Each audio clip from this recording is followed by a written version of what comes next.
안녕하세요. 저는 여러분과 행복한 삶을 함께 만들어 나가고 싶은 여동이입니다. 제가 첫 번째 컨텐츠 주제로 어떤 얘기를 하면 좋을까를 오랫동안 고민을 해봤는데요.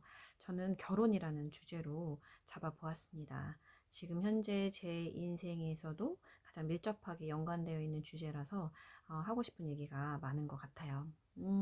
결혼. 결혼은 무엇일까? 그냥 근본적인 얘기부터 생각을 해봤는데요.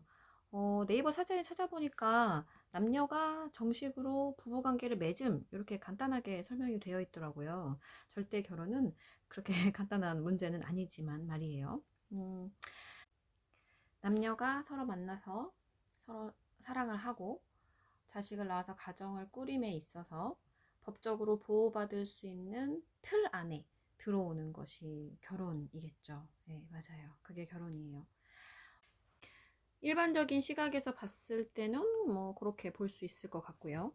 그런데 제가 생각한 결혼은 망망대해에 떠 있는 배에 단둘이 올라타서 길을 찾아가는 일이 저는 결혼이라고 생각합니다.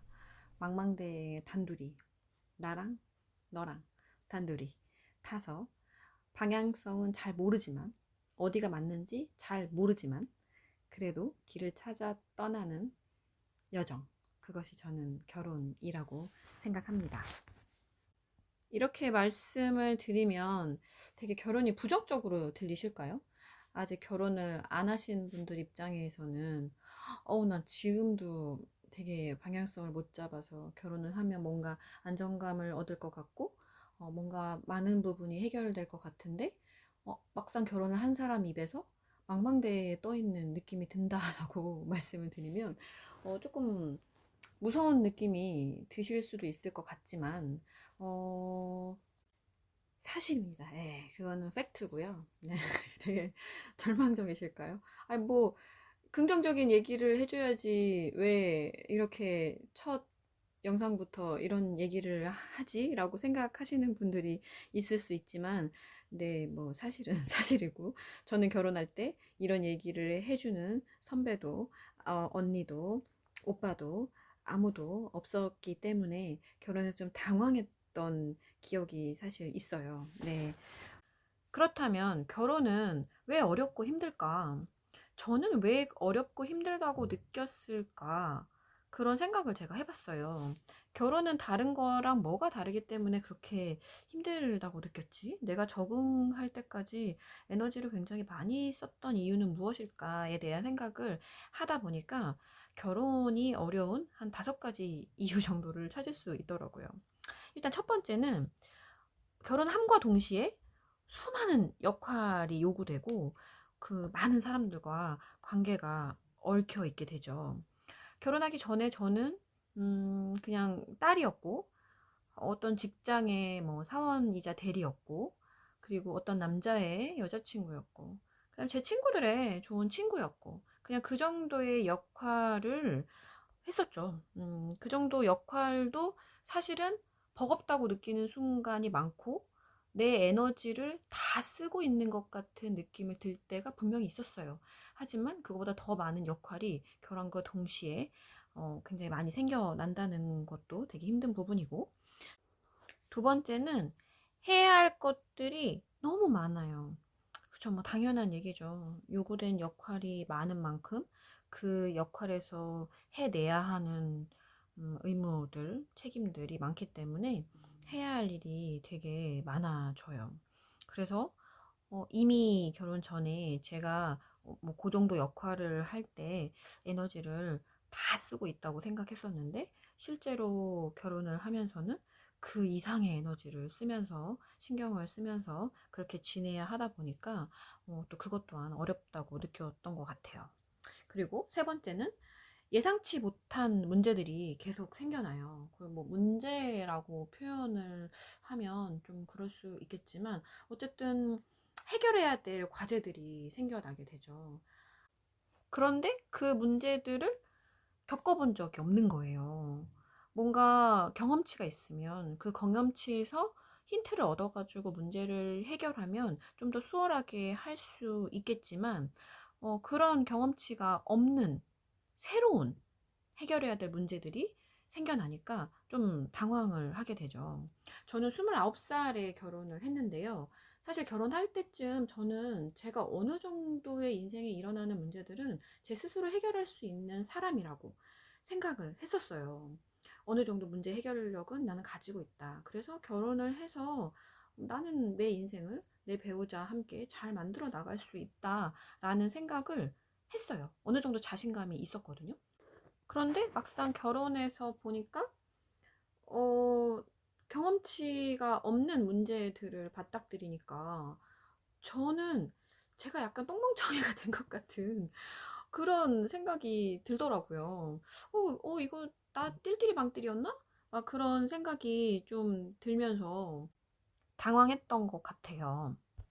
그리고 결혼이 어려운 네 번째 이유는 힘들다고 포기할 수 없죠. 여기에 이제 포기할 수 없다는 건 쉽게 포기할 수 없다라는 거죠. 포기할 수 있습니다. 하지만 정말 쉽게 포기하기가 어려워요. 더군다나 배우자와 내 사이에 자녀가 생긴다면 더더욱 쉽게 포기할 수 없죠.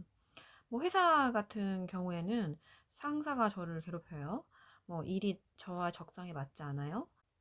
그럼 뭐 때려치면 되죠. 네, 그만두면 되고, 이직을 하면 되고, 뭐, 방법은 찾을 수 있어요. 하지만 결혼은 그렇게 간단한 문제가 아니어서 결혼을 할 때는 굉장히 신중하게 해야 한다고 저는 생각합니다.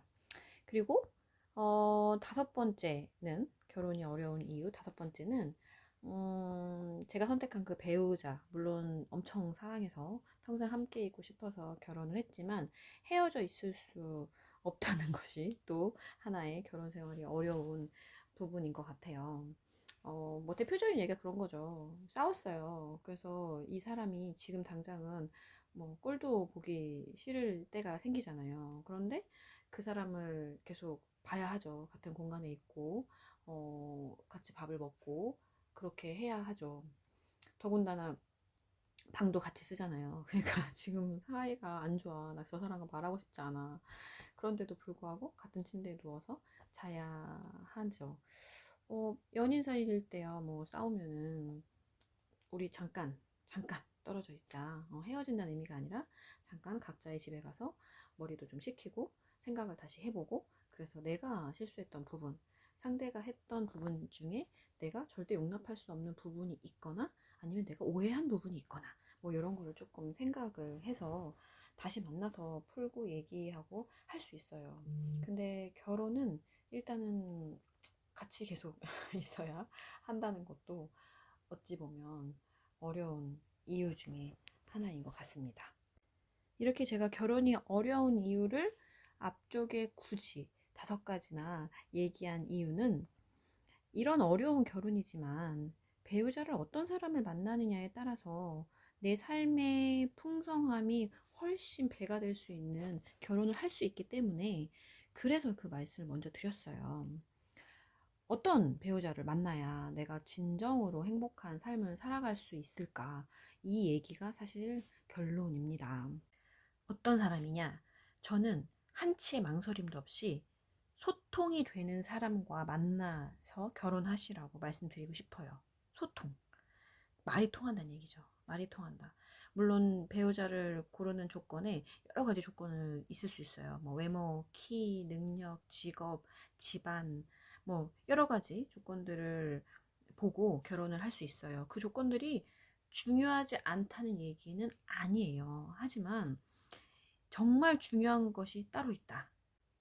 소통이 되지 않는 사람과 결혼을 한다는 것은 내 인생 전체를 지옥불에 던지는 것과 저는 같다고 생각합니다. 그렇게 극단적으로 말씀드릴 수 있을 정도로 말이 안 통하는 사람과 일평생을 산다는 것은 너무너무 어렵고 너무너무 힘든 일이에요. 그럼 구체적으로 소통이 된다는 것은 무엇이냐? 소통이 된다는 것은 예를 들어 제가 이 배우자 사이의 문제건 아니면 다른 우리 관계 외부에서의 문제건 난 이게 문제라고 생각해. 그래서 이 문제를 해결해야겠어. 라고 해서 말을 던집니다. 그래서 배우자가 그거를 받아서 그래? 그게 그럼 어떡하지? 어떻게 하면 이 문제를 해결할 수 있지? 이렇게 돼서 대화가 돼야 돼요. 일단 제가 문제 제기를 했을 때 그 문제 제기를 받아줘야 된다는 거죠. 그런데 그게 아니고 난 이게 문제라고 생각해. 이걸 어떻게 하면 해결할 수 있을까? 하고 제가 말을 꺼냈는데 그게 왜 문제야? 그게 뭐가 문제야? 이렇게 반응을 하는 거죠. 그래서 제가 문제 제기한 자체를 받아주지 않거나 혹은 문제라는 걸 알지만 그냥 회피하거나 아니면 나에게만 그냥 이렇게 떠넘기는 거예요. 네가 알아서 해. 당신이 알아서 해. 난 잘 모르겠어. 그러면 결혼 생활이 너무너무 힘들어집니다. 여기에 제가 또 추가를 하자면 그러면 이제 문제 제기도 받아줬어요. 어떻게 해결하면 좋을지에 대해서 서로 마주보고 앉아서 대화를 나눌 수 있어요. 근데 최종적으로는 이 문제를 해결할 수 있는 능력이 만약에 없다면, 능력이 결여돼 있다면 이것 또한 굉장히 큰일입니다. 그래서 연애하실 때 대화를 정말 많이 해보시기를 권해드려요. 맛있는 거를 먹으러 가고 추억을 만들고 그런 부분 분명히 중요하죠. 뭐 그런 거를 남기기 위해서 우리 연애를 하기도 하잖아요. 연애의 목적이 그렇기도 하죠. 근데 이제 결혼할 사람을 만나고 싶고 이 사람이랑 평생 함께 할 수 있는 사람인지 알아보고 싶으시다면 대화를 정말 많이 해보셔야 돼요. 정말 많이 하시면서 이 사람의 가치관은 어떠한지, 그로 인해 세상을 바라보는 이해 정도는 또 그것 또한 어떠한지, 그리고 인식의 한계가 있는지, 그 인식의 한계의 범위가 나랑 잘 맞는지, 이런 거를 사실 꼼꼼히 따져보셔야 합니다. 그것이 맞지 않았을 때는 정말 큰 문제들이 일어나요. 뭐 음식이 서로 취향이 맞지 않아요. 취미생활이 잘 맞지 않거나 뭐 유머 코드가 잘 안 맞거나 이런 거는 어느 정도까지는 맞춰갈 수 있다고 생각해요. 물론 그게 완전 딱 들어맞아가지고 더할 나위 없이 막 우리는 반쪽이야, 짝꿍이야, 천생연분이야 이러면 너무너무 좋죠. 너무너무 좋은데 그것까지 다 맞으면서 소통까지 잘 되면서 뭐 그러기가 제가 쉽지 않기 때문에 만약에 선택을 하신다고 하면 소통이 되는 사람을 선택을 하시라, 이 말씀을 드리고 싶은 겁니다. 네, 이렇게 제 머릿속에 있던 이야기를 말로 풀어서 녹음을 하려니까 생각보다 되게 쉽지 않은 일인 것을 지금 느끼는 시간입니다. 잘 제 얘기가 전달이 됐는지도 모르겠는데요. 어쨌든 제 첫 영상의 결론은 소통이 되는 사람과 만나서 결혼을 하셔라. 이것이 제 첫 영상의 주제입니다. 이제 이렇게 영상을 만들어서 제 생각들을 풀어 나가 보려고 하는데요. 혹시 저와 소통하고 싶거나 저에게 공감이 되시면 구독, 좋아요 눌러주시고 함께 소통했으면 좋겠습니다. 저는 소통이 되는 사람이 되고 싶습니다. 다음 영상에서 또 만나 뵙겠습니다. 안녕!